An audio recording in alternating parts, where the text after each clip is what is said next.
बिनो सुनो एक दीना देहो दरस नानक बलिहारी जियड़ा बल बल कीना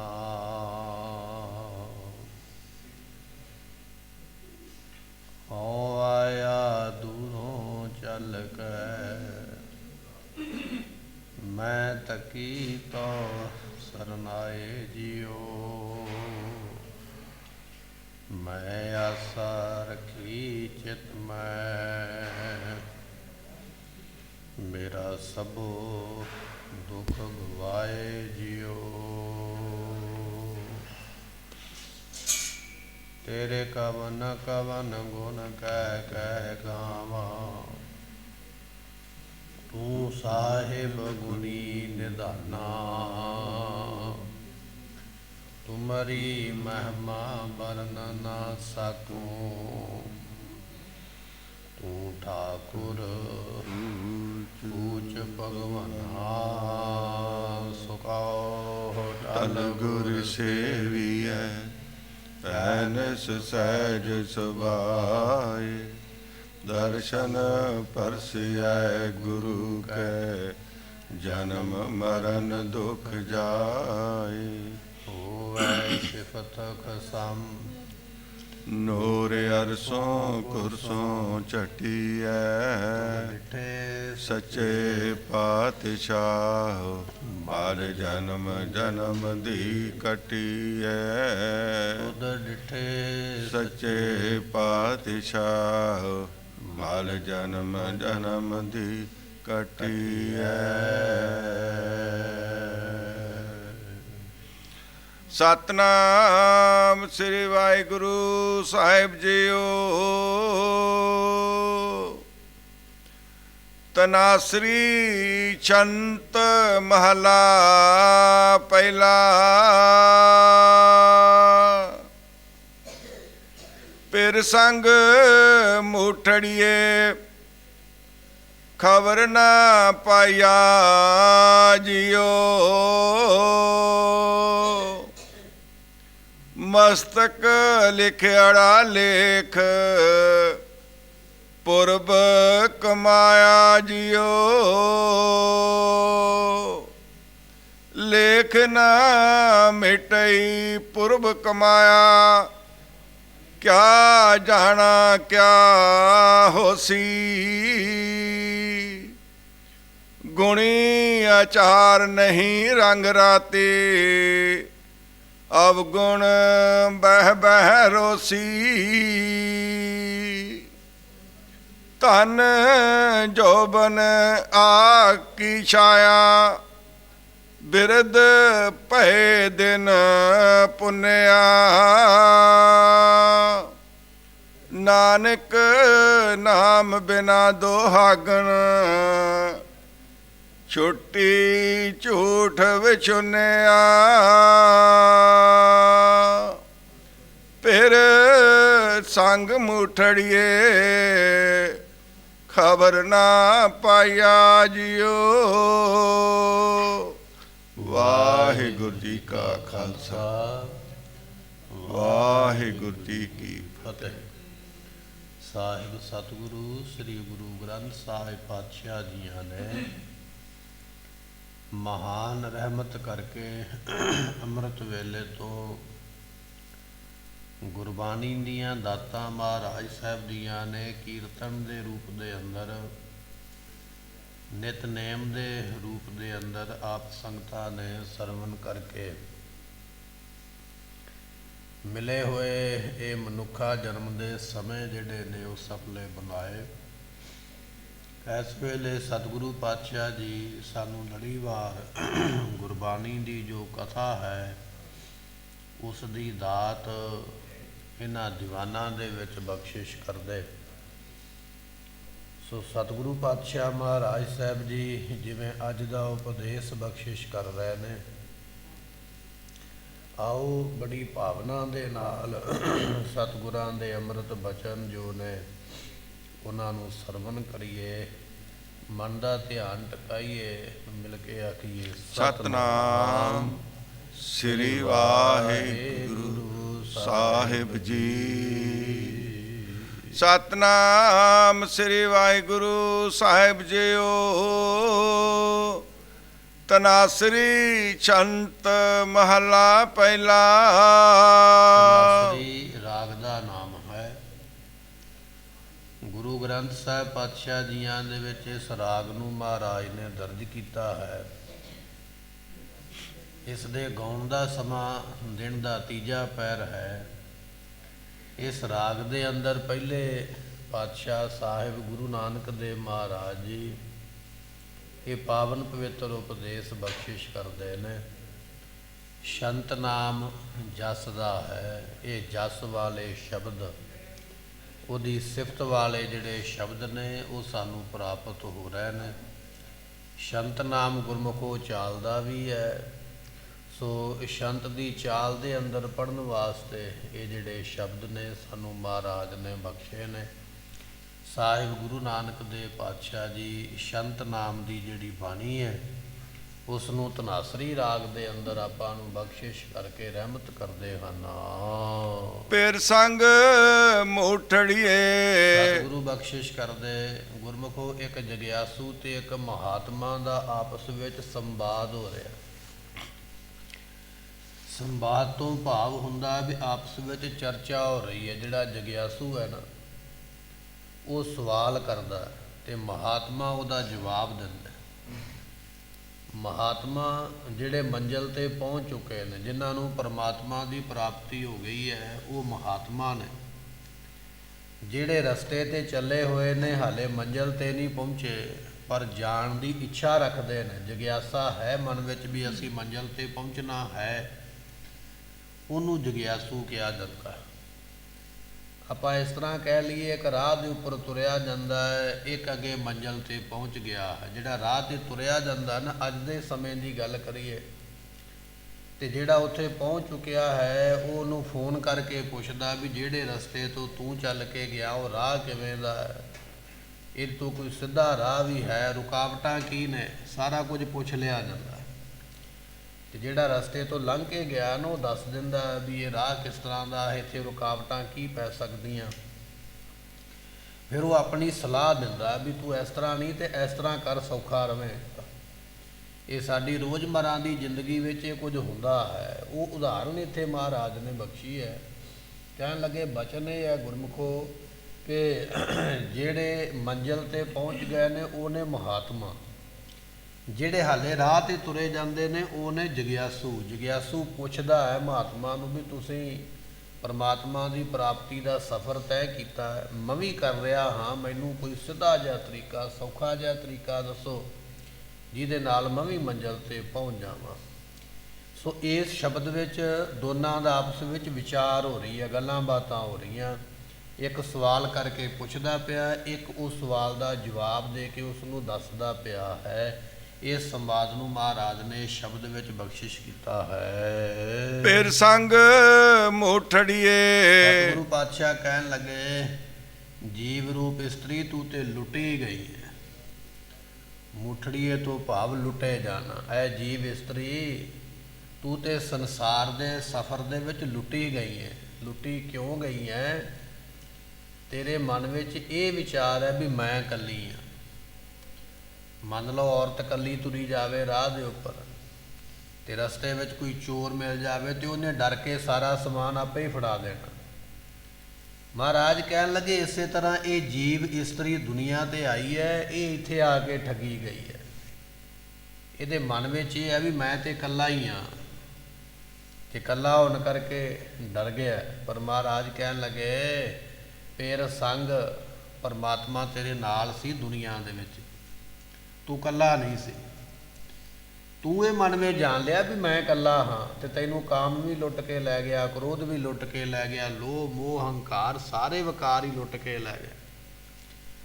ਪਰ ਤੂੰ ਇਹ ਨਹੀਂ ਜਾਣਿਆ ਪੇਰ ਸੰਗ ਪਤੀ ਪਰਮਾਤਮਾ ਮੇਰੇ ਨਾਲ ਹੈ। ਤੇ ਹੁਣੇ ਆਪਾਂ ਉਦਾਹਰਨ ਸਰਵਣ ਕੀਤੀ ਹੈ ਨਾ, ਇਕੱਲੀ ਔਰਤ ਜਾਂਦੀ ਹੈ, ਚੋਰਾਂ ਨੇ ਡਰਾ ਕੇ ਲੁੱਟ ਲਿਆ ਪਰ ਜੇ ਉਸ ਔਰਤ ਨੂੰ ਪਤਾ ਲੱਗ ਜਾਵੇ ਵੀ ਮੇਰਾ ਪਤੀ ਮੇਰੇ ਨਾਲ ਹੈ ਤੇ ਫਿਰ ਉਹ ਲੁੱਟੀ ਨਹੀਂ ਜਾਏਗੀ। ਉਸ ਨੂੰ ਪਤਾ ਹੈ ਕਿ ਮੇਰੇ ਪਤੀ ਨੇ ਮੈਨੂੰ ਬਚਾ ਲੈਣਾ ਹੈ। ਸਤਿਗੁਰੂ ਪਾਤਸ਼ਾਹ ਕਹਿਣ ਲੱਗੇ ਇਸੇ ਤਰ੍ਹਾਂ ਗੁਰਮੁਖੋ ਅਸੀਂ ਦੁਨੀਆ ਤੇ ਆਏ ਹਾਂ, ਸਾਡੇ ਮਨ ਵਿੱਚ ਇਹ ਹੈ ਵੀ ਮੈਂ ਤੇ ਇਕੱਲਾ ਹੀ ਹਾਂ, ਮੇਰੀ ਮਦਦ ਕਰਨ ਵਾਲਾ ਕੌਣ ਹੈ। ਅਸੀਂ ਲੁੱਟੇ ਜਾ ਰਹੇ ਹਾਂ, ਪਰ ਇਹ ਗੱਲ ਭੁੱਲ ਗਏ ਪੇਰ ਸੰਗ ਪਰਮਾਤਮਾ ਮੇਰੇ ਨਾਲ ਹੈ। ਦਸਵੇਂ ਪਾਤਸ਼ਾਹ ਨੇ ਬਚਨ ਲਿਖਿਆ ਸਦਾ ਅੰਗ ਸੰਗੇ, ਉਹ ਤੇਰੇ ਹਰ ਵੇਲੇ ਅੰਗ ਸੰਗ ਹੈ। ਜਿੱਥੇ ਤੇਰੇ ਕੋਲ ਮਾਂ-ਬਾਪ ਵੀ ਨਹੀਂ ਨਾ ਕਦੇ ਹੋ ਸਕਦੇ, ਜਿਨ੍ਹਾਂ ਨੇ ਤੈਨੂੰ ਪਾਲਿਆ ਜਨਮ ਦਿੱਤਾ। ਹੁਣ ਸਾਡੇ ਬੱਚੇ ਮੰਨ ਲਓ ਵਿਦੇਸ਼ ਚਲੇ ਜਾਣ ਤੇ ਅਸੀਂ ਨਾਲ ਤੇ ਨਹੀਂ ਨਾ, ਅਸੀਂ ਤਾਂ ਇੱਥੇ ਬੈਠੇ ਹਾਂ ਨਾ, ਸਾਡਾ ਵਿਛੋੜਾ ਤੇ ਪੈ ਗਿਆ ਨਾ ਬੱਚਿਆਂ ਨਾਲ। ਅਸੀਂ ਇੱਥੇ ਬੈਠ ਕੇ ਉਹਨਾਂ ਨਾਲ ਹਮਦਰਦੀ ਕਰ ਸਕਦੇ ਹਾਂ, ਸਲਾਹ ਦੇ ਸਕਦੇ ਹਾਂ ਵੀ ਤੂੰ ਇੱਦਾਂ ਨਹੀਂ ਤੇ ਇੱਦਾਂ ਕਰ। ਪਰ ਮਦਦ ਕਰਨ ਵਾਸਤੇ ਜਾਣਾ ਸਾਡੇ ਵਾਸਤੇ ਬੜਾ ਔਖਾ। ਪਰਮਾਤਮਾ ਇਹੋ ਜਿਹਾ ਹੈ, ਘਰ ਬਾਹਰ ਤੇਰਾ ਪਰਵਾਸਾ ਤੂੰ ਜਨ ਕੇ ਹੈ। ਜੇ ਅਸੀਂ ਘਰ ਵਿੱਚ ਬੈਠੇ ਹਾਂ ਇੱਥੇ ਵੀ ਉਹਦਾ ਭਰੋਸਾ ਵੀ ਵਾਲ ਨਹੀਂ ਵਿੰਗਾ ਹੋਣ ਦੇਵੇਗਾ। ਜੇ ਅਸੀਂ ਬਾਹਰ ਵਿਦੇਸ਼ ਵਿੱਚ ਬੈਠੇ ਹਾਂ ਉੱਥੇ ਵੀ ਹੈ, ਉੱਥੇ ਵੀ ਉਹ ਵਾਲ ਨਹੀਂ ਵਿੰਗਾ ਹੋ ਦਿੰਦਾ। ਮਹਾਰਾਜ ਕਹਿਣ ਲੱਗੇ ਪਰਮਾਤਮਾ ਤੇ ਸਦਾ ਹੀ ਤੇਰੇ ਅੰਗ ਸੰਗ ਹੈ, ਪਰ ਤੂੰ ਕੇਵਲ ਇਹ ਜਾਣ ਲਿਆ ਵੀ ਮੈਂ ਤੇ ਇਕੱਲਾ ਹੀ ਹਾਂ, ਤੇ ਇਕੱਲਾ ਜਾਣ ਕੇ ਤੂੰ ਲੁੱਟਿਆ ਗਿਆ। ਗੁਰਮੁਖੋ ਭਾਵਨਾ ਦੀ ਗੱਲ ਹੈ। ਹਰਨਾਕਸ਼ ਦਾ ਤਪ ਕੋਈ ਥੋੜਾ ਨਹੀਂ ਹੈ। ਆਪਾਂ ਹਰਨਾਕਸ਼ ਦੀ ਸਾਖੀ ਸਰਵਣ ਕਰਦੇ, ਪਰ ਤਪ ਉਹਨੇ ਥੋੜਾ ਨਹੀਂ ਕੀਤਾ, ਬੰਦਗੀ ਉਹਨੇ ਵੀ ਬੜੀ ਕੀਤੀ ਹੈ, ਤਪ ਉਹਨੇ ਵੀ ਬੜਾ ਕੀਤਾ। ਜਿਹੜੇ 8 ਵਾਰ ਮੰਗ ਲਿਆ ਵੀ ਮੈਂ ਦਿਨੇ ਨਾ ਮਰਾਂ, ਰਾਤ ਨਾ ਮਰਾਂ, ਇੱਥੇ ਨਾ ਮਰਾਂ, ਉੱਥੇ ਨਾ ਮਰਾਂ, 8 ਵਾਰ ਮੰਗੇ, ਸਾਡੇ ਕੋਲੋਂ 1 ਵਾਰ ਵੀ ਨਹੀਂ ਲਿਆ ਜਾਣਾ, ਅਸੀਂ 1 ਵੀ ਨਹੀਂ ਮੰਗ ਸਕਦੇ। ਪਰ ਉਹਨੇ 8 ਜੇ ਮੰਗੇ ਤੇ 8 ਵਾਸਤੇ ਬੰਦਗੀ ਤੇ ਕੀਤੀ ਨਾ ਉਹਨੇ, ਪਰਮਾਤਮਾ ਦਾ ਨਾਮ ਜਪਿਆ।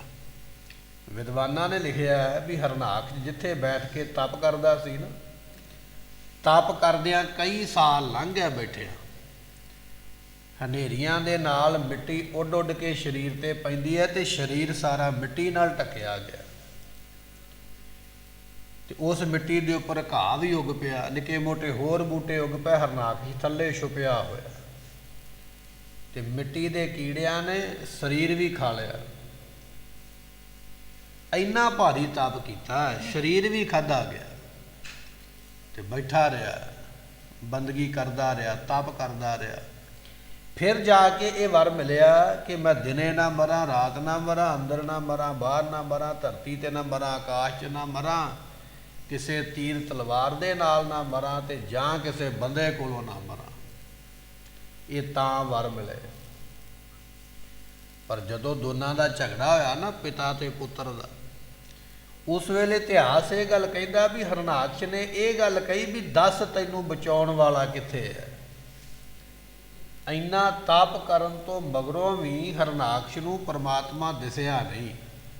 ਵਰ ਜ਼ਰੂਰ ਲੈ ਲੈ ਕਿਸੇ ਦੇਵਤੇ ਨੂੰ ਖੁਸ਼ ਕਰਕੇ, ਪਰ ਇਹ ਨਹੀਂ ਜਾਣ ਸਕਿਆ ਵੀ ਉਹ ਕਣ ਕਣ ਦੇ ਵਿੱਚ ਹੈ। ਤੇ ਭਗਤ ਪ੍ਰਹਿਲਾਦ ਨੇ ਜਵਾਬ ਦਿੱਤਾ ਸੀ, ਕਹਿਣ ਲੱਗਾ ਵੀ ਉਹ ਪਰਮਾਤਮਾ ਹੈ ਕਿੱਥੇ ਨਹੀਂ, ਉਹ ਤੇ ਹੈ ਕਣ ਕਣ ਦੇ ਵਿੱਚ ਹੈ। ਉਹ ਸਾਰਿਆਂ ਥਾਵਾਂ ਤੇ, ਕਿਸੇ ਨੂੰ ਦਿਸਿਆ ਤੇ ਕਿਸੇ ਨੂੰ ਨਹੀਂ ਦਿਸਿਆ। ਜਿਹਨੂੰ ਨਹੀਂ ਦਿਸਿਆ ਉਹਨੇ ਵਰ ਤੇ ਭਾਵੇਂ ਲੈ ਲੈ, ਪਰ ਇਹ ਨਹੀਂ ਸਮਝ ਸਕਿਆ ਵੀ ਉਹ ਸਾਰਿਆਂ ਵਿੱਚ ਹੈ। ਦੂਸਰੇ ਪਾਸੇ ਰੱਬ ਦਾ ਭਗਤ ਹੈ, ਉਹਨੇ ਸਾਰਿਆਂ ਥਾਵਾਂ ਤੇ ਵੇਖਿਆ। ਭਗਤਾਂ ਦਾ ਤੇ ਸੰਸਾਰੀ ਲੋਕਾਂ ਦਾ ਇਹ ਫਰਕ ਹੁੰਦਾ ਹੈ।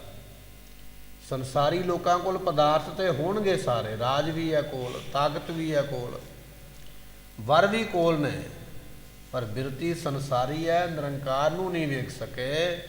ਭਗਤਾਂ ਦੇ ਕੋਲ ਭਾਵੇਂ ਕੁਝ ਵੀ ਨਾ ਹੋਵੇ, ਪਰ ਪਰਮਾਤਮਾ ਨੂੰ ਸਾਰਿਆਂ ਥਾਵਾਂ ਤੇ ਜਾਣਦੇ। ਦਸਵੇਂ ਪਾਤਸ਼ਾਹ ਨੇ ਤਾਂ ਹੀ ਆਖਿਆ ਸਦਾ ਅੰਗ ਸੰਗੇ, ਉਹ ਤੇਰੇ ਸਦਾ ਹੀ ਨਾਲ ਹੈ। ਕੋਈ ਇਹੋ ਜਿਹੀ ਜਗ੍ਹਾ ਜਾਂ ਇਹੋ ਜਿਹਾ ਸਮਾਂ ਨਹੀਂ ਵੀ ਉਹ ਨਾ ਹੋਵੇ।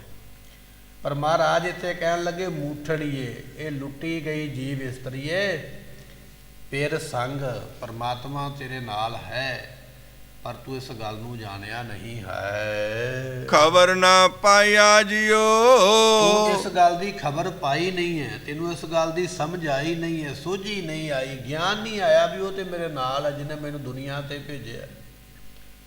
ਜਨਮ ਦੇਣ ਤੋਂ ਪਹਿਲਾਂ ਵੀ ਉਹ ਤੇਰੇ ਨਾਲ ਹੈ, ਜਨਮ ਦੇਣ ਤੋਂ ਮਗਰੋਂ ਵੀ ਉਹ ਤੇਰੇ ਨਾਲ ਹੈ। ਜਦੋਂ ਸਰੀਰ ਛੱਡ ਕੇ ਦੁਨੀਆ ਤੋਂ ਜਾਵੇਂਗਾ ਉਦੋਂ ਵੀ ਤੇਰੇ ਉਹ ਨਾਲ ਹੋਵੇਗਾ। ਤਿੱਥੈ ਤੂੰ ਸਮਰੱਥ ਜਿੱਥੈ ਕੋਏ ਨਾ। ਇਹ ਗੁਰਬਾਣੀ ਦਾ ਫਰਮਾਨ ਹੈ। ਕਿਹੜੀ ਉਹ ਜਗ੍ਹਾ ਹੈ ਜਿੱਥੇ ਉਹਨੇ ਤੇਰੀ ਮਦਦ ਕਰਨ ਵਾਸਤੇ ਉਹ ਖੜਿਆ ਨਹੀਂ ਹੈ। ਨਾ ਉਹ ਦਿਨ ਵੇਖਦਾ, ਨਾ ਉਹ ਰਾਤ ਵੇਖਦਾ, ਨਾ ਉਹ ਸਮਾਂ ਵੇਖਦਾ, ਹਰ ਵੇਲੇ ਮਦਦਗਾਰ ਹੈ। ਦੁਨੀਆ ਦੇ ਵਿੱਚ ਵੱਡੇ ਵੱਡੇ ਰਾਜੇ, ਵੱਡੇ ਵੱਡੇ ਅਫਸਰ ਜਿਹੜੇ ਨੇ ਉਹ ਵੀ ਕਹਿ ਦਿੰਦੇ ਹੁਣ ਇਸ ਵੇਲੇ ਦਫ਼ਤਰ ਬੰਦ ਹੋ ਗਿਆ, ਹੁਣ ਨਹੀਂ ਕੁਝ ਹੋ ਸਕਦਾ, ਇਹ ਕੱਲ੍ਹ ਨੂੰ ਹੋਵੇਗਾ। ਪਰ ਪਰਮਾਤਮਾ ਨੇ ਕਦੇ ਇਹ ਨਹੀਂ ਕਿਹਾ ਵੀ ਮੇਰਾ ਦਫ਼ਤਰ ਬੰਦ ਹੋ ਗਿਆ ਹੁਣ ਮੈਂ ਕੁਝ ਨਹੀਂ ਕਰਾਂਗਾ। ਉਹਦਾ ਦਫ਼ਤਰ ਤੇ ਸਦਾ ਵਾਸਤੇ ਖੁੱਲਿਆ ਹੋਇਆ। ਮਹਾਰਾਜ ਕਹਿਣ ਲੱਗੇ ਖਬਰ ਨਾ ਪਾਈਆ ਰਾਮ, ਉਹ ਪਰਮਾਤਮਾ ਤੇਰੇ ਨਾਲ ਸੀ, ਪਰ ਤੂੰ ਕੱਲਾ ਇਹ ਸਮਝ ਲਿਆ ਵੀ ਮੈਂ ਹੀ ਹਾਂ ਕੱਲਾ ਦੁਨੀਆ ਵਿੱਚ। ਇਹ ਸਮਝ ਕੇ ਤੂੰ ਲੁੱਟਿਆ ਗਿਆ, ਆਪਣਾ ਆਪ ਹੀ ਗਵਾਇਆ, ਰੱਬ ਦਾ ਤੇ ਕੁਝ ਨਹੀਂ ਗਿਆ। ਪਰ ਗੁਰਮੁਖਾ ਇਹ ਬਚਨ ਸਮਝ ਲਾ ਵੀ ਉਹ ਪਰਮਾਤਮਾ ਹਰ ਵੇਲੇ ਤੇਰੇ ਨਾਲ, ਤੇਰੇ ਅੰਗ ਸੰਗ ਹੈ। ਮਸਤਕ ਲਿਖਿਆੜਾ ਲੇਖ ਪੁਰਬ ਕਮਾਇਆ ਜਿਉ। ਸਤਿਗੁਰੂ ਪਾਤਸ਼ਾਹ ਕਹਿਣ ਲੱਗੇ ਪੂਰਬਲੇ ਜਨਮ ਦੇ ਵਿੱਚ ਜਿਹੜੇ ਤੂੰ ਕਰਮ ਕਮਾਏ ਨੇ, ਪੂਰਬਲਾ ਜਨਮ ਗੁਰਮੁਖੋ ਇਸ ਜਨਮ ਤੋਂ ਪਹਿਲਾਂ। ਇੱਕ ਤੇ ਬਚਨ ਇਹ ਸਮਝ ਲੈਣਾ ਵੀ ਇਹ ਨਾ ਮਨ ਵਿੱਚ ਗੱਲ ਆ ਜਾਵੇ ਵੀ ਮੈਂ ਸਿੱਧਾ ਪਰਮਾਤਮਾ ਤੋਂ ਵਿਛੜ ਕੇ ਦੁਨੀਆ ਤੇ ਆਇਆ। ਨਹੀਂ, ਇਹ ਸਰੀਰ ਤੋਂ ਪਹਿਲਾਂ ਵੀ ਤੈਨੂੰ ਸਰੀਰ ਮਿਲੇ। ਕੋਈ ਪਤਾ ਨਹੀਂ ਉਹ ਸਰੀਰ ਹਾਥੀ ਦਾ ਸੀ, ਘੋੜੇ ਦਾ ਸੀ, ਬਿੱਛੂ ਦਾ ਹੈ ਕਿ ਸੱਪ ਦਾ ਹੈ ਕਿ ਠੂਹੇ ਦਾ, ਕਾਹਦਾ ਸਰੀਰ ਸੀ। ਪਰ ਉਹਨਾਂ ਸਰੀਰਾਂ ਵਿੱਚ ਤੂੰ ਕਰਮ ਕੀਤੇ। ਜਿਹੋ ਜਿਹਾ ਤੂੰ ਕਰਮ ਕੀਤਾ ਉਹ ਕਰਮ ਤੇਰੇ ਮੱਥੇ ਤੇ ਲਿਖਿਆ ਗਿਆ, ਤੇਰੇ ਕਰਮਾਂ ਵਿੱਚ ਲਿਖਿਆ ਗਿਆ, ਤੇਰੇ ਅਕਾਊਂਟ ਵਿੱਚ ਪੈ ਗਿਆ ਵੀ ਇਹ ਹੁਣ ਤੇਰਾ ਹੈ। ਉਹ ਪਾਪ ਵੀ ਹੋ ਸਕਦਾ, ਉਹ ਪੁੰਨ ਵੀ ਹੋ ਸਕਦਾ। ਜੇ ਅਸੀਂ ਕਿਸੇ ਬੈਂਕ ਦੇ ਵਿੱਚੋਂ ਲੋਨ ਲੈ ਕੇ ਆਏ ਹਾਂ, ਉਹ ਵੀ ਸਾਡੇ ਖਾਤੇ ਨਾਲ ਸੰਬੰਧਿਤ ਹੋ ਗਿਆ ਵੀ ਇਸ ਬੰਦੇ ਨੇ ਇੰਨੇ ਪੈਸੇ ਦੇਣੇ ਨੇ, ਉਹ ਦੇ ਕੇ ਹੀ ਜਾਨ ਛੁੱਟਣੀ ਹੈ। ਜੇ ਸਾਡੇ ਪੈਸੇ ਬੈਂਕ ਦੇ ਵਿੱਚ ਜਮ੍ਹਾਂ ਨੇ ਤੇ ਉਹ ਵੀ ਉੱਥੇ ਲਿਖੇ ਗਏ ਵੀ ਇਹਦੀ ਇੰਨੀ ਰਕਮ ਸਾਡੇ ਕੋਲ ਜਮ੍ਹਾਂ ਹੈ, ਉਹ ਵੀ ਸਾਨੂੰ ਮਿਲ ਜਾਣੀ ਹੈ। ਗੁਰਮੁਖੋ ਬਿਲਕੁਲ ਇਸੇ ਤਰ੍ਹਾਂ ਪਾਪ ਤੇ ਪੁੰਨ ਨੇ। ਜੇ ਅਸੀਂ ਪਾਪ ਕੀਤਾ ਸਾਡੇ ਕਰਮਾਂ ਦੇ ਵਿੱਚ ਉਹ ਵੀ ਅਕਾਊਂਟ ਹੋ ਗਿਆ, ਲਿਖਿਆ ਗਿਆ ਵੀ ਆਹ ਬੰਦੇ ਨੇ ਆਹ ਪਾਪ ਕੀਤਾ ਹੈ, ਇਹਦਾ ਫਲ ਇਹਨੂੰ ਭੋਗਣਾ ਪੈਣਾ। ਜੇ ਅਸੀਂ ਪੁੰਨ ਕੀਤਾ ਤੇ ਪੁੰਨ ਵੀ ਸਾਡੇ ਖਾਤੇ ਵਿੱਚ ਲਿਖਿਆ ਗਿਆ ਹੈ ਵੀ ਇਹਨੇ ਆਹ ਪੁੰਨ ਕੀਤਾ ਹੈ, ਇਹਨੂੰ ਇਹਦਾ ਫਲ ਮਿਲਣਾ ਹੈ। ਭਾਵੇਂ ਅਸੀਂ ਕਰਜ਼ਾ ਲੈ ਕੇ ਆਈਏ, ਭਾਵੇਂ ਅਸੀਂ ਪੈਸੇ ਜਮ੍ਹਾਂ ਕਰਾ ਕੇ ਆਈਏ, ਲਿਖੇ ਸਾਡੇ ਦੋਵੇਂ ਹੀ ਖਾਤੇ ਵਿੱਚ ਗਏ ਨੇ। ਇਸੇ ਤਰ੍ਹਾਂ ਭਾਵੇਂ ਅਸੀਂ ਪਾਪ ਕਰੀਏ, ਭਾਵੇਂ ਅਸੀਂ ਪੁੰਨ ਕਰੀਏ, ਲਿਖੇ ਦੋਵੇਂ ਹੀ ਖਾਤੇ ਵਿੱਚ ਜਾਣੇ ਤੇ ਫਲ ਦੋਵਾਂ ਦਾ ਹੀ ਭੁਗਣਾ ਪੈਣਾ। ਬੜੀ ਸੌਖੀ ਉਦਾਹਰਨ ਹੈ ਜੋ ਅਸੀਂ ਜ਼ਿੰਦਗੀ ਦੇ ਵਿੱਚ ਵਰਤਦੇ ਹਾਂ। ਤੇ ਸਤਿਗੁਰੂ ਪਾਤਸ਼ਾਹ ਕਹਿਣ ਲੱਗੇ ਇਸ ਤੋਂ ਪਹਿਲਾਂ ਜਿਹੜਾ ਤੇਰਾ ਜਨਮ ਸੀ ਨਾ, ਉਸ ਜਨਮ ਦੇ ਵਿੱਚ ਜਿਹੜੀ ਵੀ ਤੂੰ ਕਮਾਈ ਕੀਤੀ ਹੈ, ਪਾਪ ਦੀ ਹੋ ਸਕਦੀ ਹੈ, ਪੁੰਨ ਦੀ, ਚੰਗੇ ਦੀ, ਮਾੜੇ ਦੀ, ਭਲੇ ਦੀ, ਬੁਰੇ ਦੀ, ਜਿੰਨੇ ਵੀ ਤੂੰ ਕਰਮ ਕਮਾਏ ਨੇ, ਮਸਤਕ ਲਿਖਿਆ ਲੇਖ, ਉਹ ਲੇਖ ਤੇਰੇ ਮੱਥੇ ਤੇ ਲਿਖਿਆ ਹੋਇਆ ਤੇ ਤੈਨੂੰ ਉਹ ਲੇਖ ਭੋਗਣਾ ਪਵੇਗਾ। ਭੋਗੇ ਬਿਨਾ ਕਰਮ ਨਹੀਂ ਮਿਟਦਾ, ਭੋਗਣਾ ਹੀ ਪੈਂਦਾ ਹੈ। ਤੇ ਲੇਖ ਭੋਗਣ ਦੀਆਂ ਕਈ ਸਾਖੀਆਂ ਨੇ ਦੁਨੀਆ ਦੇ ਵਿੱਚ, ਸ਼ਾਸਤਰਕਾਰਾਂ ਨੇ ਗ੍ਰੰਥਾਂ ਵਿੱਚ ਲਿਖੀਆਂ। ਤੇ ਜੇ ਉਹਨਾਂ ਸਾਖੀਆਂ ਦਾ ਜ਼ਿਕਰ ਕਰੀਏ ਤੇ ਮੁੱਕਣ ਗਿਆ ਨਹੀਂ ਵੀ ਲਿਖਿਆ ਹੋਇਆ ਕਰਮ ਭੋਗਣਾ ਪੈਂਦਾ, ਮੰਨਣਾ ਪੈਂਦਾ ਕੀਤਾ ਕੰਮ। ਇਤਿਹਾਸ ਦੇ ਵਿੱਚ ਬਚਨ ਆਉਂਦਾ ਬਾਲੀ ਤੇ ਸੁਗਰੀਵ ਦੋ ਭਰਾ ਨੇ ਤ੍ਰੇਤੇ ਯੁੱਗ ਦੇ ਵਿੱਚ। ਪਰ ਬਾਲੀ ਨੇ ਬਹੁਤ ਜ਼ਿਆਦਾ ਤਪ ਕਰਕੇ ਵਾਰੇ ਮੰਗਿਆ ਵੀ ਜਿਹੜਾ ਬੰਦਾ ਮੇਰੇ ਸਾਹਮਣੇ ਆ ਕੇ ਖੜੇ, ਮੇਰੇ ਨਾਲ ਲੜੇ, ਉਹਦੀ ਅੱਧੀ ਤਾਕਤ ਮੇਰੇ ਵਿੱਚ ਆ ਜਾਵੇ, ਆਪਣੇ ਆਪ ਹੀ ਸਕੈਨ ਹੋ ਜਾਵੇ, ਉਹਦਾ ਅੱਧਾ ਬਲ ਮੇਰੇ ਵਿੱਚ ਆ ਜਾਵੇ। ਹੁਣ ਆਪਣੀ ਤਾਕਤ ਤੇ ਆਪਣੇ ਕੋਲ ਹੈ, ਹੁਣ ਦੂਜੇ ਦੀ ਵੀ ਅੱਧੀ ਆ ਗਈ, ਆਪ ਤੇ 1.5 ਗੁਣਾ ਹੋ ਗਿਆ, ਅਗਲਾ ਅੱਧਾ ਹੀ ਰਹਿ ਗਿਆ। ਤੇ ਜਿੱਤਣਾ ਬੜਾ ਸੌਖਾ। ਇਹ ਵਰ ਲੈ ਲਿਆ, ਜਿਹੜਾ ਮੇਰੇ ਸਾਹਮਣੇ ਆਵੇ, ਮੇਰੇ ਨਾਲ ਲੜੇ, ਉਹਦੀ ਆਪਣੇ ਆਪ ਹੀ ਅੱਧੀ ਤਾਕਤ, ਅੱਧਾ ਗੁਣ, ਅੱਧਾ ਬਲ ਮੇਰੇ ਵਿੱਚ ਆ ਜਾਵੇ, ਉਹ ਅੱਧਾ ਹੀ ਰਹਿ ਜਾਵੇ। ਗੁਰਮੁਖੋ ਇਤਿਹਾਸ ਵਿੱਚ ਆਪਾਂ ਇਹ ਬਚਨ ਸਰਵਣ ਕਰਦੇ ਆ, ਰਾਵਣ ਬਹੁਤ ਵੱਡਾ ਤਾਕਤਵਰ ਰਾਜਾ ਹੋਇਆ, ਲੰਕਾ ਦਾ ਮਾਲਕ ਸੀ। ਪਰ ਕਹਿਣ ਲੱਗੇ ਰਾਵਣ ਵੀ ਬਾਲੀ ਦਾ ਨਾਮ ਸੁਣ ਕੇ ਦੌੜ ਜਾਂਦਾ ਸੀ, ਸਾਹਮਣੇ ਨਹੀਂ ਖੜਦਾ। ਉਹਨੂੰ ਪਤਾ ਵੀ ਜਿੰਨੀ ਤਾਕਤ ਮੇਰੇ ਵਿੱਚ ਹੈ, ਮੈਂ ਇਹਦੇ ਸਾਹਮਣੇ ਹੋਇਆ ਇਹਨੇ ਮੇਰੀ ਅੱਧੀ ਖੋਹ ਲੈਣੀ ਹੈ, ਮੈਂ ਤੇ ਫਿਰ ਅੱਧਾ ਰਹਿ ਜਾਣਾ, ਇਹਨੇ ਤਾਕਤਵਰ ਹੋ ਜਾਣਾ। ਉਹ ਇੰਨੇ ਬਲ ਇੰਨੇ ਵਰ ਸੀ ਉਹਦੇ ਕੋਲ ਵੀ ਸਾਹਮਣੇ ਆ ਕੇ ਕੋਈ ਲੜੇ ਮੈਂ ਉਹਦੀ ਅੱਧੀ ਤਾਕਤ ਖੋਹ ਲਵਾਂ। ਸਮੇਂ ਦਾ ਵੱਡਾ ਰਾਜਾ ਰਾਵਣ, ਉਹ ਵੀ ਉਹਦੇ ਕੋਲੋਂ ਭੈ ਭੀਤ ਹੁੰਦਾ। ਤੇ ਕਈਆਂ ਵਿਦਵਾਨਾਂ ਨੇ ਇਹ ਵੀ ਲਿਖਿਆ ਵੀ ਉਹਨੇ ਬੰਨ੍ਹ ਲਿਆ ਸੀ ਆਪਣੇ, ਜੋ ਲੰਗੋਟੀ ਬੱਧੀ ਸੀ ਨਾ, ਲੰਗੋਟ ਬੱਧਾ ਹੋਇਆ, ਧੋਤੀ ਜੋ ਵੀ ਬੱਧਾ ਹੋਇਆ, ਉਹਦੇ ਨਾਲ ਰਾਵਣ ਨੂੰ ਬੰਨ੍ਹ ਲਿਆ ਸੀ। ਵੱਡੀ ਵਿਚਾਰ ਹੈ। ਕਹਿਣ ਲੱਗੇ ਵੀ ਜਦੋਂ ਉਹ ਰਾਜਾ ਇਸ ਤਰ੍ਹਾਂ ਦਾ ਪ੍ਰਤਾਪੀ ਹੋਇਆ ਨਾ, ਤੇ ਗੁਰਮੁਖੋ ਬੰਦੇ ਕੋਲ ਤਾਕਤ ਆਵੇ ਤੇ ਬੰਦਾ ਪਾਪ ਨਾ ਕਰੇ, ਕਿਸੇ ਨੂੰ ਦਬਾਏ ਨਾ, ਇਹ ਹੋ ਕਿਵੇਂ ਸਕਦਾ? ਤਾਕਤ ਦੀ ਵਰਤੋਂ ਤੇ ਕਰੇਗਾ। ਫਿਰ ਇਸ ਰਾਜੇ ਨੇ ਤਾਕਤ ਦੀ ਵਰਤੋਂ ਕੀ ਕੀਤੀ? ਆਪਣੇ ਭਰਾ ਸੁਗਰੀਵ ਨੂੰ ਕੱਢ ਦਿੱਤਾ ਘਰੋਂ ਬਾਹਰ। ਇਹ ਸਾਰਾ ਰਾਜ ਮੇਰਾ ਹੀ ਹੈ। ਹੁਣ ਰਾਜ ਤੇ ਦੋਨਾਂ ਭਰਾਵਾਂ ਵਿੱਚ ਵੰਡਿਆ ਜਾਣਾ ਨਾ, ਅੱਧਾ ਅੱਧਾ। ਕਹਿਣ ਲੱਗਾ ਅੱਧਾ ਕੋਈ ਨਹੀਂ, ਸਾਰਾ ਹੀ ਮੇਰਾ ਹੈ, ਕੱਢ ਦਿਓ ਬਾਹਰ ਇਹਨੂੰ, ਇਹ ਨਹੀਂ ਰਹਿਣਾ ਚਾਹੀਦਾ। ਕੱਲਾ ਰਾਜ ਹੀ ਨਹੀਂ ਖੋਇਆ, ਉਹਦੀ ਘਰਵਾਲੀ ਖੋਹ ਕੇ ਵੀ ਆਪਣੇ ਘਰੇ ਰੱਖ ਲਈ, ਆਪਣੇ ਘਰੇ ਵਸਾ ਲਈ ਵੀ ਇਹ ਵੀ ਮੇਰੀ ਹੈ, ਤੇਰੀ ਜਨਾਨੀ ਵੀ ਤੈਨੂੰ ਨਹੀਂ ਦੇਵਾਂਗਾ। ਤਾਕਤ ਆ ਗਈ ਨਾ, ਬਲ ਆ ਗਿਆ, ਜ਼ੋਰ ਆ ਗਿਆ। ਹੁਣ ਜ਼ੋਰ ਆਇਆ ਤੇ ਕੁਝ ਨਾ ਕੁਝ ਤੇ ਕਰੇਗਾ, ਪਾਪ ਤੇ ਕਰੇਗਾ। ਜਦੋਂ ਐਸੇ ਕਰਮ ਕੀਤੇ ਤੇ ਕਹਿਣ ਲੱਗੇ, ਉਹ ਸੁਗਰੀਵ ਨਾਮ ਦਾ ਜਿਹੜਾ ਰਾਜਾ ਸੀ ਨਾ, ਉਹ ਭਗਵਾਨ ਰਾਮਚੰਦਰ ਦੀ ਸ਼ਰਨ ਵਿੱਚ ਆਇਆ। ਆ ਕੇ ਦੱਸਿਆ ਵੀ ਮੇਰਾ ਰਾਜ ਵੀ ਗਿਆ ਤੇ ਮੇਰਾ ਤੇ ਪਰਿਵਾਰ ਵੀ ਗਿਆ। ਬੜੀ ਵੱਡੀ ਨਮੋਸ਼ੀ ਵਾਲੀ ਗੱਲ ਹੈ, ਮੇਰੇ ਵਾਸਤੇ ਬੜੀ ਵੱਡੀ ਸ਼ਰਮ ਵਾਲੀ ਗੱਲ ਹੈ। ਚਲੋ ਰਾਜ ਤੇ ਰਾਜਿਆਂ ਮਹਾਰਾਜਿਆਂ ਦੇ ਜਾਂਦੇ ਆਉਂਦੇ ਰਹਿੰਦੇ, ਮੇਰਾ ਤੇ ਪਰਿਵਾਰ ਜਨਾਨੀ ਉਹਨੇ ਖੋਹ ਕੇ ਆਪਣੇ ਘਰੇ ਰੱਖ ਲਈ ਹੈ, ਮੈਂ ਦੁਨੀਆ ਨੂੰ ਮੂੰਹ ਵਿਖਾਉਣ ਜੋਗਾ ਨਹੀਂ ਰਹਿ ਗਿਆ।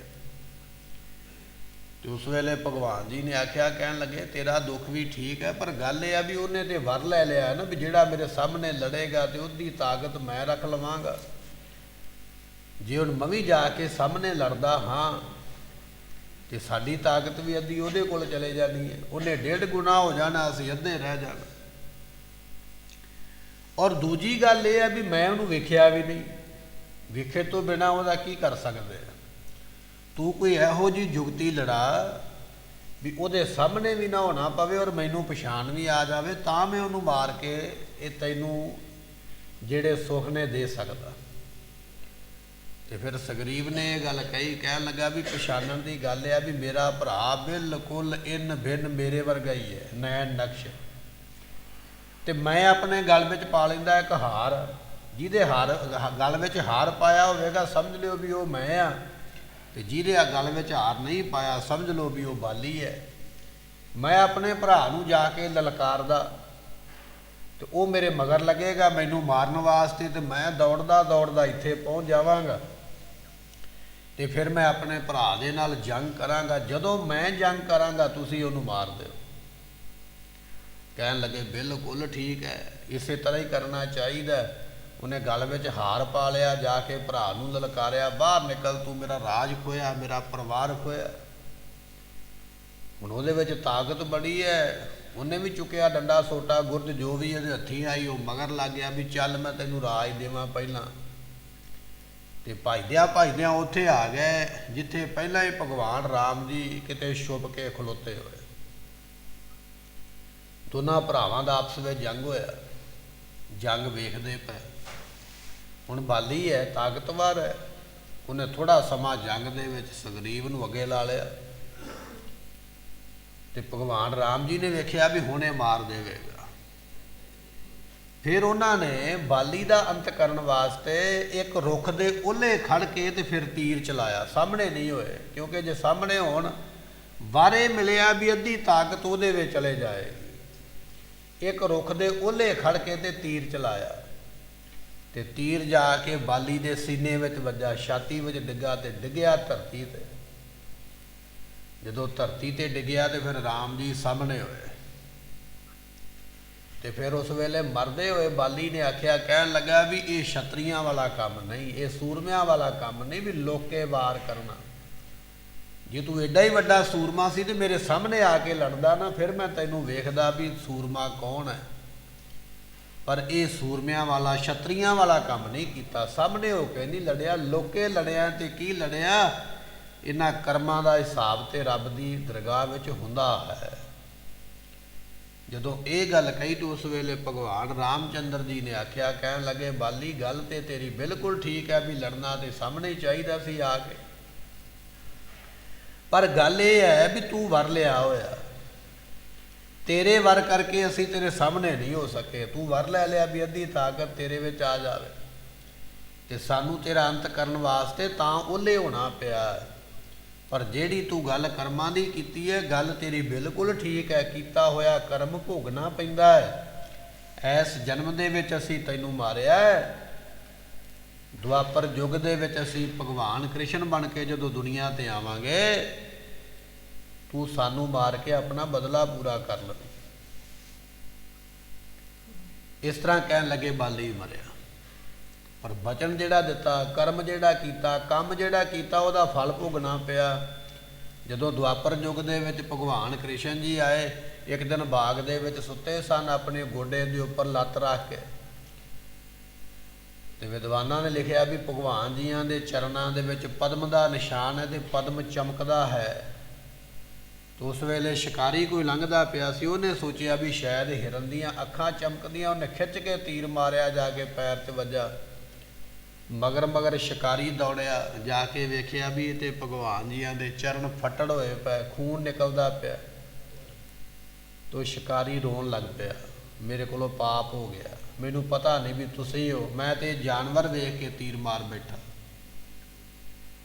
ਤੇ ਫਿਰ ਭਗਵਾਨ ਜੀ ਨੇ ਆਖਿਆ, ਕ੍ਰਿਸ਼ਨ ਜੀਆਂ ਨੇ ਕਹਿਣ ਲੱਗੇ, ਕੋਈ ਗੱਲ ਨਹੀਂ, ਰੋ ਨਾ, ਇਹ ਤੇਰਾ ਕਰਮ ਸਾਡੇ ਨਾਲ ਜੁੜਿਆ ਸੀ ਤੇ ਸਾਡਾ ਤੇਰੇ ਨਾਲ ਜੁੜਿਆ ਸੀ। ਇਹ ਲੇਖ ਨੇ, ਜਿਹੜੇ ਲੇਖਾਂ ਦਾ ਕਰਮ ਅਸੀਂ ਭੋਗਿਆ। ਤ੍ਰੇਤੇ ਯੁੱਗ ਦੇ ਵਿੱਚ ਅਸੀਂ ਤੈਨੂੰ ਤੀਰ ਮਾਰ ਕੇ ਮਾਰਿਆ, ਦੁਆਪਰ ਯੁੱਗ ਦੇ ਵਿੱਚ ਤੂੰ ਸਾਨੂੰ ਤੀਰ ਮਾਰਿਆ। ਸਾਡੇ ਸਰੀਰ ਛੱਡਣ ਦਾ ਸਮਾਂ ਆ ਗਿਆ, ਅਸੀਂ ਸਰੀਰ ਛੱਡ ਕੇ ਜਾਣਾ, ਇਹ ਤੇ ਬਹਾਨਾ ਬਣਿਆ ਹੈ। ਇਹ ਤੇ ਉਹ ਕੀਤਾ ਹੋਇਆ ਕਰਮ ਭੋਗਿਆ, ਜਿਹੜਾ ਕੀਤਾ ਉਹ ਭੋਗਿਆ। ਗੁਰਮੁਖੋ, ਇਹ ਦੁਨੀਆ ਦੇ ਅਵਤਾਰ ਦੇ ਜੀਵਨ ਦੀ ਘਟਨਾ ਹੈ, ਇਹ ਅਵਤਾਰ ਦੇ ਜੀਵਨ ਦੀ ਸਾਖੀ ਹੈ। ਕਰਮ ਤੇ ਅਵਤਾਰ ਨੂੰ ਭੋਗਣਾ ਪੈ ਗਿਆ। ਤੇ ਬੰਦਿਆ, ਤੂੰ ਕਿਹਦੇ ਪਾਣੀ ਹਾਰ ਹੋਏ, ਪਾਪ ਕਰਦਾ ਸੋਚਦਾ ਨਹੀਂ ਕਦੇ, ਨਿੰਦਿਆ ਕਰਦਾ ਸੋਚਦਾ ਨਹੀਂ ਕਦੇ, ਚੁਗਲੀ ਲਾਉਂਦਾ ਸੋਚਦਾ ਨਹੀਂ ਕਦੇ, ਕਿਸੇ ਦੀਆਂ ਲੱਤਾਂ ਖਿੱਚਦਿਆਂ ਹੋਇਆਂ, ਕਿਸੇ ਦੀ ਰੋਜੀ ਰੋਟੀ ਮੂੰਹੋਂ ਖੋਹਦਿਆਂ ਹੋਇਆਂ ਕਦੇ ਨਹੀਂ ਸੋਚਦਾ। ਪਰ ਇਹ ਬਚਨ ਪੱਲੇ ਬੰਨ੍ਹ ਲਾ, ਜਿਹੜਾ ਕਰਮ ਅਵਤਾਰ ਨੂੰ ਭੋਗਣਾ ਪਿਆ, ਕਿ ਉਹ ਤੈਨੂੰ ਨਹੀਂ ਭੋਗਣਾ ਪਵੇਗਾ। ਤੇ ਗੁਰੂ ਨਾਨਕ ਦੇ ਪਾਤਸ਼ਾਹ ਕਹਿ ਰਹੇ, ਕਹਿਣ ਲੱਗੇ, ਮਸਤਕ ਲਿਖਿਆ ਲੇਖ ਪੁਰਬ ਕਮਾਇਆ ਜੀਓ। ਪਿਛਲੇ ਜਨਮਾਂ ਦੇ ਵਿੱਚ ਜਿਹੜੇ ਕਰਮ ਕਮਾਏ ਨੇ, ਉਹ ਇਸ ਜਨਮ ਦੇ ਵਿੱਚ ਤੇਰੇ ਮੱਥੇ ਤੇ ਲਿਖੇ ਹੋਏ ਨੇ, ਭਾਵੇਂ ਉਹ ਪਾਪ ਦੇ ਨੇ, ਭਾਵੇਂ ਉਹ ਪੁੰਨ ਦੇ ਨੇ। ਹੁਣ ਗੁਰਮੁਖੋ, ਜਿਹਨੇ ਚੰਗੇ ਪੁੰਨ ਕੀਤੇ ਉਹ ਸਾਹਿਬ ਬਣ ਗਿਆ, ਮਾਲਕ ਬਣ ਗਿਆ। ਜਿਹਨੇ ਥੋੜੇ ਜਿਹੇ ਘੱਟ ਚੰਗੇ ਕੀਤੇ ਉਹ ਨੌਕਰ ਬਣ ਗਿਆ। ਹੁਣ ਨੌਕਰ ਵੀ ਬੰਦਾ ਹੈ ਤੇ ਸਾਹਿਬ ਵੀ ਬੰਦਾ ਹੈ, ਕੁਰਸੀ ਤੇ ਬਹਿਣ ਵਾਲਾ ਅਫਸਰ ਵੀ ਬੰਦਾ ਹੈ, ਤੇ ਉਹਨੂੰ ਦਿਨੇ ਰਾਤ ਜੀ ਸਲਾਮ ਕਰਨ ਵਾਲਾ, ਜੁੱਤੀ ਝਾੜ ਕੇ ਦੇਣ ਵਾਲਾ ਉਹ ਵੀ ਬੰਦਾ, ਬਾਰੀ ਖੋਲ੍ਹਣ ਵਾਲਾ, ਤਾਕੀ ਖੋਲ੍ਹਣ ਵਾਲਾ ਉਹ ਵੀ ਬੰਦਾ। ਪਰ ਗੁਰਮੁਖੋ, ਗੱਲ ਤੇ ਕਰਮਾਂ ਦੀ ਹੈ। ਕਿਸੇ ਦਾ ਕਰਮ ਪੁੰਨ ਇੰਨਾ ਜ਼ਿਆਦਾ ਵੀ ਉਹ ਇੱਥੇ ਸੁੱਖ ਲੈਂਦਾ ਪਿਆ, ਉਹਦੀ ਸੇਵਾ ਹੁੰਦੀ ਪਈ ਹੈ, ਜੀ ਹਜ਼ੂਰੀ ਹੋ ਰਹੀ ਹੈ। ਕਿਸੇ ਦੇ ਘੱਟ ਕਰਮ ਨੇ, ਉਹ ਵਿਚਾਰਾ ਅੱਗੇ ਨੌਕਰ ਲੱਗਾ ਹੋਇਆ, ਜਾਂ ਦਿਹਾੜੀਦਾਰ ਲੱਗਾ, ਪੱਲੇਦਾਰ ਲੱਗਾ, ਮਸ਼ੱਕਤ ਮਿਹਨਤ ਕਰਦਾ ਪਿਆ। ਸਤਿਗੁਰੂ ਪਾਤਸ਼ਾਹ ਕਹਿਣ ਲੱਗੇ, ਗੁਰਮੁਖਾ, ਇਹ ਪੂਰਬਲੇ ਜਨਮਾਂ ਦੀ ਕੀਤੀ ਕਮਾਈ ਦਾ ਲੇਖ ਭੋਗਣਾ ਪੈਂਦਾ ਇੱਥੇ ਆ ਕੇ। ਤੇ ਇੱਥੇ ਕਰਮ ਜਿਹੜੇ ਕੀਤੇ ਨੇ, ਇਹਨਾਂ ਨੂੰ ਅੱਗੇ ਜਾ ਕੇ ਫਿਰ ਭੋਗਣਾ ਪਵੇਗਾ, ਛੁੱਟੀ ਕੋਈ ਨਹੀਂ ਹੋਣੀ ਹੈ।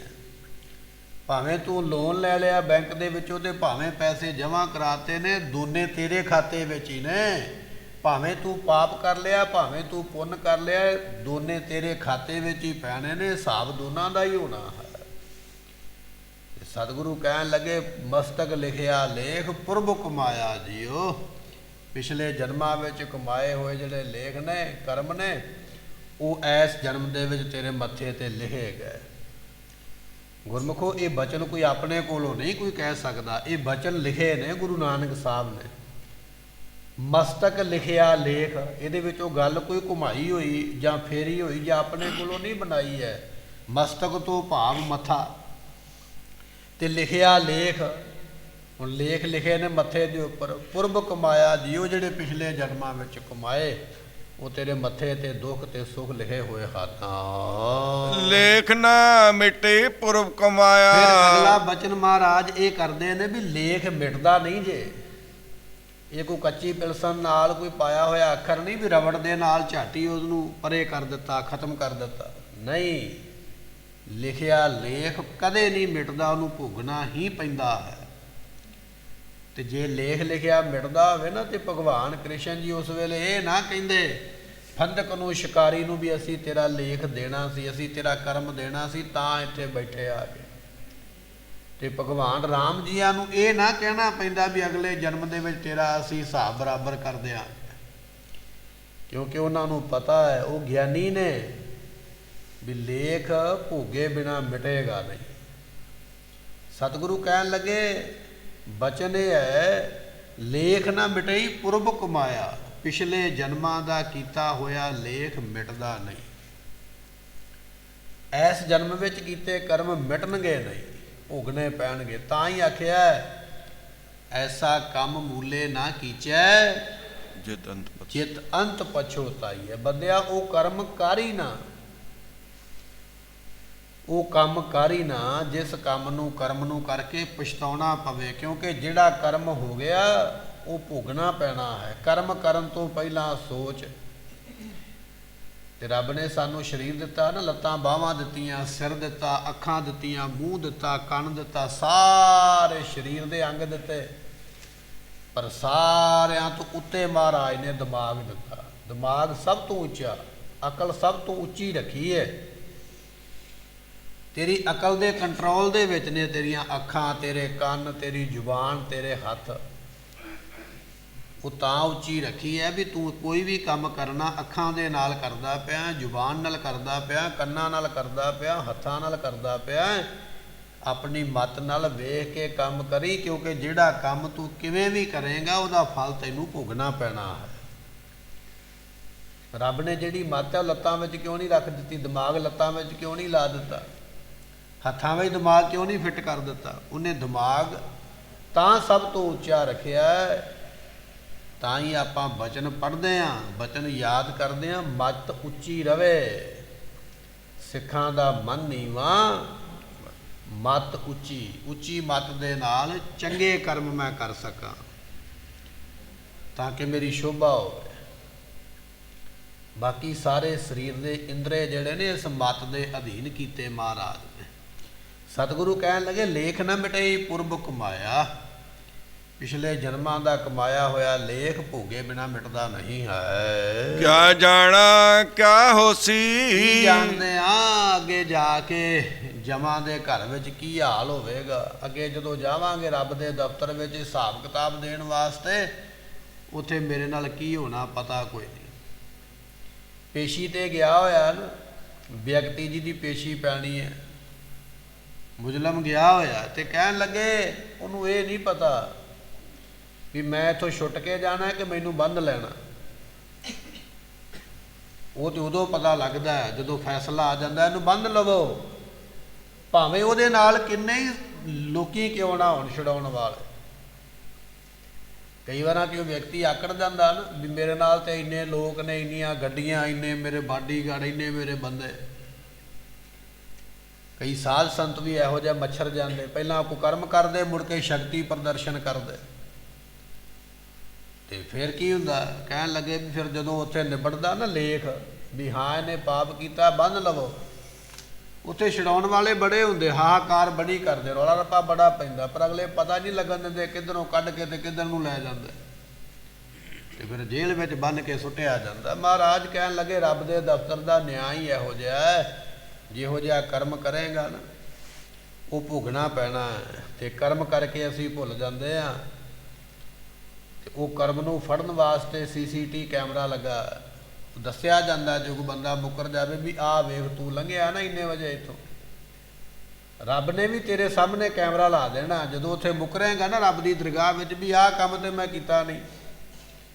ਉੱਥੇ ਟਾਈਮ ਵੀ ਸਾਹਮਣੇ ਆ ਜਾਣਾ ਹੈ, ਉੱਥੇ ਫੋਟੋ ਸਾਹਮਣੇ ਆ ਜਾਣੀ ਵੀ ਆਹ ਵੇਖ ਇਸ ਟਾਈਮ ਤੇ ਤੂੰ ਹੀ ਛਾਲਾ ਮਾਰਦਾ ਸੀ ਨਾ। ਫਿਰ ਮੰਨਣਾ ਪੈਣਾ। ਤੇ ਫਿਰ ਧਰਮਰਾਜ ਨੇ ਕਹਿਣਾ ਵੀ ਪਾਲੋ ਲੰਮਿਆਂ ਨੂੰ ਵੀ ਇਹਨੇ ਕੀਤਾ ਹੈ, ਲਿਖਿਆ ਹੋਇਆ ਲੇਖ ਮਿਟਦਾ ਨਹੀਂ। ਸਤਿਗੁਰੂ ਪਾਤਸ਼ਾਹ ਕਹਿਣ ਲੱਗੇ ਕੀ ਜਾਣਦੇ ਅੱਗੇ ਕੀ ਹੋਣਾ ਹੈ। ਗੁਣੀ ਆਚਾਰ ਨਹੀਂ ਰੰਗ ਰਾਤੀ, ਅਵਗੁਣ ਬਹਿ ਬਹਿ ਰੋਸੀ। ਗੁਣਵਾਨ ਬਣ ਕੇ ਰੰਗ ਕਹੀਏ ਪ੍ਰੇਮ ਦੇ ਵਿੱਚ, ਗੁਣੀ ਗੁਣਵਾਨ ਬਣ ਕੇ ਰੰਗ ਪ੍ਰੇਮ ਦੇ ਕਰਤੱਵ ਦੇ ਵਿੱਚ ਰੰਗਿਆ ਨਹੀਂ ਗਿਆ। ਪ੍ਰੇਮ ਦੇ ਕਰਤੱਵਾਂ ਵਿੱਚ ਭਾਵਨਾ ਦੇ ਵਿੱਚ ਤਦਾਕਾਰ ਨਹੀਂ ਹੋਇਆ।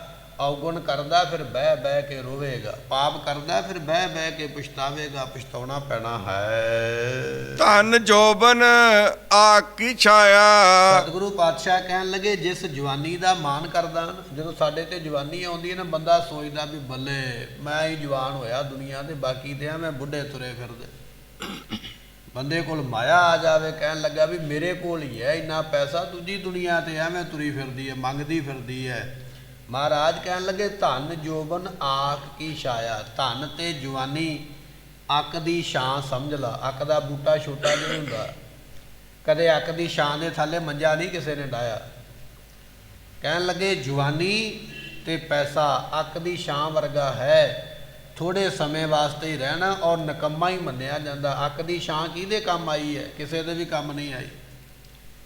ਅੱਕ ਦੀ ਛਾਂ ਵੀ ਕੰਮ ਨਹੀਂ ਆਈ ਔਰ ਅੱਕ ਵੀ ਕੰਮ ਨਹੀਂ ਆਇਆ, ਔਰ ਹੈ ਵੀ ਥੋੜੇ ਸਮੇਂ ਵਾਸਤੇ ਅੱਕ ਦੀ ਛਾਂ, ਕਿਉਂਕਿ ਨਿੱਕਾ ਜਿਹਾ ਨਾ ਕੱਦ, ਬਹੁਤਾ ਵੱਡਾ ਨਹੀਂ। ਸਤਿਗੁਰੂ ਪਾਤਸ਼ਾਹ ਕਹਿਣ ਲੱਗੇ ਜਵਾਨੀ ਵੀ ਬਹੁਤਾ ਲੰਮਾ ਸਮਾਂ ਨਹੀਂ ਹੈ। ਜਿਨ੍ਹਾਂ ਨੂੰ ਤੂੰ ਬੁੱਢੇ ਕਹਿਣਾ ਨਾ ਮਾੜੇ ਕਹਿਣਾ, ਤੇਰੇ ਵਾਂਗ ਪਹਿਲਾਂ ਇਹ ਵੀ ਬੜੇ ਜਵਾਨ ਸੀ। ਤੇ ਜਿਹੜੀਆਂ ਤੂੰ ਅੱਜ ਗੱਲਾਂ ਕਰਦਾ ਕੱਲ ਨੂੰ ਤੂੰ ਵੀ ਇਹਨਾਂ ਵਰਗਾ ਹੀ ਹੋਣਾ, ਤੂੰ ਵੀ ਗੋਲੀ ਗੱਪੇ ਤੇ ਚੱਲੇਗਾ ਹੌਲੀ ਹੌਲੀ ਕਰਕੇ। ਪਰ ਅੱਜ ਤੈਨੂੰ ਲੱਗਦਾ ਵੀ ਮੈਂ ਜਵਾਨ ਹੋਇਆ, ਬਾਕੀ ਦੁਨੀਆ ਤੇ ਐਵੇਂ ਤੁਰੀ ਫਿਰਦੀ ਹੈ। ਇਹ ਜਵਾਨੀ ਤੇ 4 ਕੁ ਦਿਨਾਂ ਦੀ ਹੈ, ਅੱਕ ਦੀ ਛਾਂ ਬਹੁਤਾ ਸਮਾਂ ਨਹੀਂ ਰਹਿੰਦੀ। ਔਰ ਜਿਸ ਧਨ ਦਾ ਤੂੰ ਮਾਨ ਕਰਦਾ ਵੀ ਮਾਇਆ ਮੇਰੇ ਕੋਲ ਬੜੀ ਹੈ, ਨਾ ਅੱਕ ਦੀ ਛਾਂ ਕੰਮ ਆਈ ਹੈ ਨਾ ਤੇਰੇ ਮਾਇਆ ਕੰਮ ਆਉਣੀ ਹੈ। ਜਦੋਂ ਨਬਜ਼ਾਂ ਖੜ ਗਈਆਂ ਨਾ ਸਾਰੀਆਂ, ਭਾਵੇਂ ਬੈਗ ਲੈ ਕੇ ਚਲਾ ਜੀ ਭਰ ਕੇ ਨੋਟਾਂ ਦਾ ਡਾਕਟਰ ਦੇ ਕੋਲ, ਵੱਡੇ ਤੋਂ ਵੱਡੇ ਹਸਪਤਾਲ ਦੇ ਵਿੱਚ, ਬਿੱਲ ਤੇ ਵੱਡਾ ਬਣੇਗਾ ਪਰ ਤੇਰੀ ਜ਼ਿੰਦਗੀ ਵੱਡੀ ਕੋਈ ਨਹੀਂ ਉੱਥੇ ਹੋਣੀ, ਜ਼ਿੰਦਗੀ ਮੁੱਕ ਹੀ ਜਾਣੀ ਹੈ।